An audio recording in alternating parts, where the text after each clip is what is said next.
District SP's అదేవిధంగా additional కలెక్టర్లు మరి గ్రంథాలయ చైర్పర్సన్ ఇంకా వేదిక మీద ఉన్నటువంటి అధికారులు మరి ముఖ్యంగా మీరందరూ కూడా ఎస్పీ గారు మీరందరూ కూడా ఇక్కడ ఆయా డిపార్ట్మెంట్స్ నుంచి డిస్ట్రిక్ట్ ఆఫీసర్గా డివిజనల్ ఆఫీసర్స్గా వ్యవహరించి ఎంతో ప్రమాదకరమైనటువంటి సిచ్యువేషన్ నుంచి యాక్టివ్గా రెస్పాండ్ అవ్వడం పైనుంచి కూడా ఎప్పటికప్పుడు మీకు సీఎం గారు కానీ సిఎస్ గారి నుంచి కానీ అదేవిధంగా ఇన్ఛార్జెసెస్ వచ్చినటువంటి ఇటు సెక్రటరీ హనుమంత్ గారు కానీ మరి అదేవిధంగా ఫైర్ డిపార్ట్మెంట్ నుంచి వచ్చినటువంటి నాగిరెడ్డి గారు లోకల్గా మీ ఎస్పీలకు కలెక్టర్కు గైడ్ చేయడం తర్వాత మీరు కూడా అందరూ ఫాస్ట్గా రెస్పాండ్ అవ్వడంతో ఎలాంటి అంటే ఎంత విలయం సృష్టించిందో ఆ బీభత్సంగా కనిపించిందో వరద అంత పెద్ద ప్రాణ నష్టం జరగకుండా అందరూ యాక్టివ్గా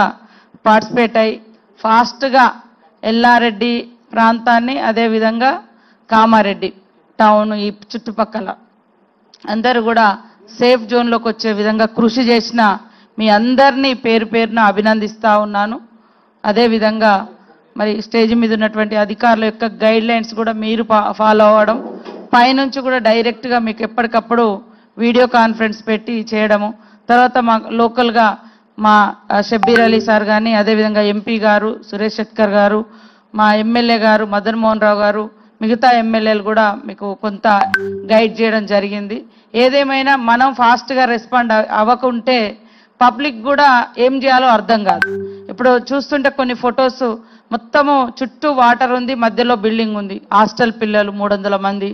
తర్వాత ఇప్పుడు ఎల్లారెడ్డి కాన్స్టిట్యున్సీలో చూస్తే చాలా తండాలు పోచారం చెరువు కింద మరి దాదాపు 14 విలేజెస్ 14 ఊర్లను నైట్కి నైట్ ఇటు పోలీస్ అధికారులు ఇటు లోకల్ ఎమ్మెల్యే లోకల్ ప్రజాప్రతినిధులు లోకల్ అధికారులు కోఆర్డినేషన్ తోటి వాళ్ళందరినీ మనం బయటికి తీసుకురావడం జరిగింది.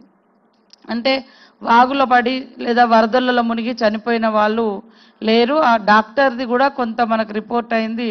ఆ గోడ ఇంట్లోకి నీళ్ళు వచ్చినప్పుడు ఆయన దాన్ని ఆ గోడకు హోల్ చేయడానికి ప్రయత్నం చేస్తుంటే ఆ గోడ గుల్లి చనిపోవడం జరిగింది. ఇంకొకరు మరి ఇంకొక రకంగా ఇంకొకరు మిస్సింగ్ రిపోర్ట్ ఉంది. ఓవరాల్గా 3 మెంబర్స్ మనకు అంటే 2 మాత్రమే డెత్ రిపోర్ట్ ఉంది, ఒకరు మిస్సింగ్ ఉంది. కాబట్టి ఏదేమైనా మీరందరూ కష్టపడి పనిచేసినందుకు మీ అందరినీ అభినందిస్తూ ఉన్నాం. ఈరోజు సీఎం గారు యాక్చువల్గా ఈ రివ్యూ తీసుకోవాల్సింది ఉండే, సరే వెదర్ సిచ్యువేషన్ బాగలేకపోవడంతో వారు ఇక్కడ ల్యాండ్ కాలేకపోయినరు. ముఖ్యంగా ఇప్పుడు ఏదైతే బ్రీచ్ అయినటువంటి ఆర్ఎన్బి పిఆర్ ఎన్హెచ్ రోడ్లకు సంబంధించి కూడా మీరు ఫీల్డ్లో ఉంటూనే ఇంకా మనకి వెదర్ ఎప్పుడు క్లియర్ అవుతుంది అనేది అర్థం కావట్లేదు. కాబట్టి ఎక్కడ టీమ్స్ అక్కడ ఉంటూనే ఉన్నంతలో మేజర్గా ఎస్టిమేషన్ వర్క్స్ కూడా ఆఫీస్లో గైడ్ చేసి వర్క్స్ అన్నీ కూడా అంచనా వేసి పంపించడము తర్వాత తాత్కాలికంగా మరమ్మతులు కూడా వెనువెంటనే చేయించి మరి అవన్నీ కూడా కాంటాక్ట్ అంటే కనెక్టివిటీ ఇచ్చే విధంగా ఈ 3 డిపార్ట్మెంట్స్ కూడా యాక్టివ్గా ఉండాలని కోరుతా ఉన్నాం. మరొక దిక్కు చెరువులు కూడా చాలా చోట్ల ట్యాంక్స్ కూడా తెగిపోయినాయి. అంటారు వరద వచ్చింది కరువు వచ్చింది అని అంటారు. అంటే ఉదాహరణకు ఇంత వర్షం వచ్చినా కూడా మరి చెరువులలో నీళ్లు నిలుపుకోలేని పరిస్థితి వచ్చి ఎక్కడెక్కడ తెగిపోయింది అనుకోండి, అది కూడా మనము ఇంత కష్టపడి ఇంత ఫేస్ చేసి ఈ యొక్క వరద బీభోత్సాన్ని చెరువులలో నీళ్లు లేకుండా ఉండే పరిస్థితి రాకూడదు.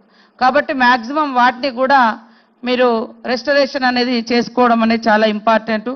అదేవిధంగా ఇక్కడ ఉన్నటువంటి ఆల్ ఆఫీసర్స్ కూడా కొంత జాగ్రత్తలు చెప్పాలంటే ఒక వాయిస్ రికార్డ్ చేసి మీరు కింది వరకు మా జీసీసీ చైర్మన్ గారు వేదిక మీదకి రావాలి, తిరుపతి గారిని కోరుతా ఉన్నాం. మీరందరూ కూడా మీరు మన కింది స్థాయి అధికారులు మండల స్థాయి మా పంచాయతీ సెక్రటరీలు అదేవిధంగా గ్రామంలో ఉండేటువంటి గ్రామ స్థాయి అధికారులకు అందరికీ కూడా ఇక్కడ ఉన్నటువంటి ఆల్ డిపార్ట్మెంట్స్ అధికారులందరూ కూడా గైడ్ చేయండి. వాళ్ళకు అక్కడ సిచ్యువేషన్ ఏముంటుంది, మనకు వాతావరణ శాఖ ఏం చెప్తుంది, దాన్ని బట్టి మనం ఒక వాయిస్ రిలీజ్ చేయాలి. ఈ ప్రాంతంలో ఈ రోజు ఇట్లా ఉంది, జాగ్రత్తగా ఉండండి, బయటికి రాకండి, చెరువుల కాడికి వెళ్ళకండి, వర్షం పడ్డది, ఈ రూట్లో ఎలక్ట్రిసిటీ వాళ్ళైతే ఈ రూట్లో మొత్తము ఈ లైన్స్ అన్ని తెగిపోయినాయి, మరి కరెంటు షాకు ఎలక్ట్రిసిటీ ప్రాబ్లం ఉంది, అది కూడా మనము జాగ్రత్తలు చెప్పాలి. సేమ్ టైంలో పోలీస్ అధికారులు కూడా వాగులున్న చోట లేదా బ్రీచ్ అయినటువంటి రోడ్లు ఎక్కడైతే ఇంకా రిస్టోరేషన్ కాలేదో అక్కడ ఖచ్చితంగా హెచ్చరిక మార్కులు ఏదైతే మీ పోలీస్ బారిగేడ్స్ ఉంటాయో ఎస్పీ గారు ఎక్కడెక్కడ వాగులు ఉన్నాయో అక్కడ బ్యారిగేడ్స్ పెట్టండి. ఎందుకంటే తెలియకుండా నైట్ కూడా కొంతమంది బాగానే ఉందని పోతారు. లాస్ట్ టైం మనకు మహబూబాద్లో పాపం ఒక యువ సైంటిస్ట్ ఒక సెమినార్కు ఖమ్మం నుంచి మన మహబూబాద్ నుంచి వెళ్తుంది. సడన్ గా ఆ వాగు మీద వరద వచ్చింది. ఇట్లనే ఇప్పుడు మన తండలన్నీ ఎట్లా మునిగిపోయి ఇప్పుడు కామారెడ్డికి వరద వచ్చిందో హన్మకొండ నుంచి 60-70 కిలోమీటర్ల దూరం ఉన్న మహబూబాద్కి వరద వచ్చింది. అక్కడ ఎట్లా వస్తుంది అనేది ఆకేరు వాగును మనోళ్ళు అంచనా వేసుకోలేకపోయారు. వాళ్ళు అక్కడున్న సిచ్యువేషన్ ఇక్కడ చెప్తే ఇక్కడ మనం ఫాలో అయ్యేది. సో కాకపోవడం మూలంగా రాత్రికి రాత్రి తండ ఒకటి మొత్తం సబ్మెర్జ్ అయ్యి అక్కడ ఉండే బ్రిడ్జ్ కూడా ఇట్లనే సేమ్ కొట్టుకుపోయింది. వాళ్ళకి తెలియదు. తండ్రి డ్రైవింగ్ చేస్తున్నట్టుంది. తండ్రి బిడ్డ ఇంకా డ్రైవర్ ఉన్నాడు. తండ్రి బిడ్డనే డ్రైవ్ చేసుకున్న రోడ్ బాగుంది హైవే కదా అని వెళ్ళిండ్రు. అక్కడ పోయేసరికి నీళ్లు ఫుల్ ఉన్నాయి. అది బ్రీచ్ అయిపోయింది మొత్తం. అది వాగులో కొట్టుకుపోయి తండ్రి కూతురు ఇద్దరు చనిపోయారు. అందుకనే ఎక్కడైనా కూడా మనకి ఎక్కడెక్కడ డౌట్ ఉన్నది లేదా బ్రీచ్ అయినది కాడ రిస్టోరేషన్ కాని కాడ అయినా కూడా మనం తాత్కాలికంగానే పోస్తాం మట్టితోటి. ఒక్కొక్కసారి ఆ మట్టి కూడా మళ్ళీ వానకు కొట్టుకోపోవచ్చు. కాబట్టి అక్కడ ఒక హెచ్చరిక బోర్డు బ్యారికేడ్స్ కంపల్సరీ పోలీసు అధికారులు వాగుల కాడ ఈ రోడ్లు బ్రీచ్ అయిన కాడ కూడా పెట్టుకోవాలి. ఎలక్ట్రిసిటీ వాళ్ళు కూడా మరి వాళ్ళ సిబ్బందిని అంతా కూడా అలర్ట్ చేసి ఎక్కడెక్కడ లైన్స్ తెగి ఉన్నాయి వాటిని మనం ఈ వర్షంలో చేయలేని పరిస్థితి ఉంటే అక్కడ ఉన్నటువంటి గ్రామస్తులు లేదా లొకేషన్ వాళ్ళందరినీ కాలనీ వాళ్ళని పిలిచి ఇక్కడ ఈ సిచ్యువేషన్ ఉందమ్మా ఈ పట్టుకోకండి అక్కడ మీ లాంగ్వేజ్లో మీ ఎలక్ట్రిసిటీ లాంగ్వేజ్లో మనం ఏమేమి ఉంటాయి అట్లా ఎర్త్ అవుతుందని లేకుంటే ఇంకా అదే రకంగా తీగలు పడుతున్నాయి అవన్నీ వాళ్ళకు కొంచెం అవేర్నెస్ ఇవ్వడము. అది మీరు కూడా రెగ్యులర్గా టెలికాన్ఫరెన్స్ ఆర్ వీడియో కాన్ఫరెన్స్ పెట్టి మనకు రెగ్యులర్గా మీడియా నుంచి కూడా కొంత సమాచారం వస్తుంటుంది. సో వాటిని కూడా బ్రీఫ్ చేసి కింది స్థాయి వరకు తెలియజేస్తే అలర్ట్గా ఉండడం జరుగుతుంది. అగ్రికల్చర్కి సంబంధించి కూడా కొంత టైం తీసుకోండి. రేపు ఎల్లుండి కొంచెం ఈ ఎమర్జెన్సీ వర్క్ అయిపోయిన తర్వాత ఫీల్డ్లోకి వెళ్ళి నోట్ చేసుకోండి. తర్వాత డ్రింకింగ్ వాటర్ కూడా కంటామినేషన్ కాకుండా, ఎందుకంటే ఇప్పుడు వరద వచ్చి ఒక సమస్య ఉంటే మనం పొల్యూటెడ్ వాటర్ ఇచ్చినాం అనుకో మొత్తం ఊరంతా రకరకాల అస్వస్థకు గురయ్యేటువంటి ప్రమాదం ఉంటుంది. కాబట్టి ఆర్డబ్ల్యూఎస్ అధికారులు అదేవిధంగా పంచాయతీరాజ్ అధికారులు మన సెక్రటరీస్ కొంత ఆ విలేజ్లలో ఉండేటువంటి మన ఓఎండం కావచ్చు లేదా పైప్ లైన్ కావచ్చు లేదా వాటర్ ట్యాంక్ సిచ్యువేషన్ కూడా వెంటనే వాటిని కూడా పునరుద్ధరించుకోవాల్సిన అవసరం ఉంది. అదేవిధంగా ఐబీ ట్యాంక్స్ కూడా తిరగండి.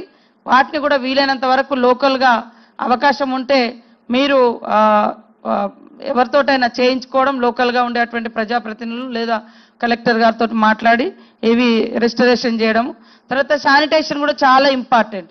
ఇప్పుడు మనము అక్కడ వెళ్ళినాం జిఆర్ కాలనీ అని సార్, జిఆర్ కాలనీ వెళ్ళినాం. అది మొత్తం వరదొచ్చి మీద పడ్డది. ఇల్లులు చూస్తే సూపర్గా ఉన్నాయి. అంటే గుడిసెలు కాదు అక్కడ ఉన్నాయి, డ్యామేజ్ అయింది. పెద్ద పెద్ద ఇల్లులు 3 ఫ్లోర్స్ 4 అట్లా ఉన్నాయి. కానీ అంత చెత్త చెదారం వచ్చింది, అంత మట్టి వచ్చింది. సో అంత స్మెల్ వస్తూ ఉంది. కాబట్టి ఇప్పుడు మనకు ఈ వర్షం తగ్గుతేనేమో బాగుండేది. అవన్నీ వాళ్ళు పాపం ఆరబెట్టుకోవడానికి ఇల్లులని కడుక్కోవడానికి ఇదంతా స్మెల్ కూడా వస్తుంది. కాబట్టి శానిటేషన్ సిబ్బందిని కూడా ఆ లొకేషన్లో ఎక్కువ పెట్టడము, బ్లీచింగ్ పౌడర్ వేయడము, అవసరమైతే వాటర్ ట్యాంక్స్ని పంపించి మనమే వాటర్ ట్యాంక్స్ని పంపించి ఆ ఇళ్లలో ఉండేటువంటి ఆ మడ్డు ఏదైతే ఉందో దాన్ని అంతా కూడా క్లీన్ చేయించే పని డిపిఓ గారు ఉన్నారా, మన సిబ్బందిని పెట్టి అది పూర్తిగా ఇప్పుడైతే పాపం వాళ్ళు ఎవరు లేరు ఇళ్లలో చూసుకుంటున్నారు, తుడుస్తున్నారు. కానీ అక్కడ వాటర్ ఉందా లేదా తెలియదు. వాటర్ ట్యాంక్స్ ఉన్నాయి కదా, మున్సిపాలిటీ కదా, పంపించి క్లీనింగ్ చేయించండి. అట్లనే శానిటేషన్ కూడా నీట్గా, ఎందుకంటే ఎక్కడెక్కడ చెత్త చెదారం ఇళ్లలో పాములు అవన్నీ వచ్చున్నాయి. ఇప్పుడు బయట కూడా మన పరిధిలో ఉండేది మనం చేస్తూనే ఇళ్లలో కూడా వాటర్ ట్యాంక్స్ పంపించి ప్రెషర్ తోటి క్లీన్ చేయవచ్చు. సో అది ఖచ్చితంగా మార్నింగ్ నుంచి ఆ వర్క్ కూడా మీరు చేయండి.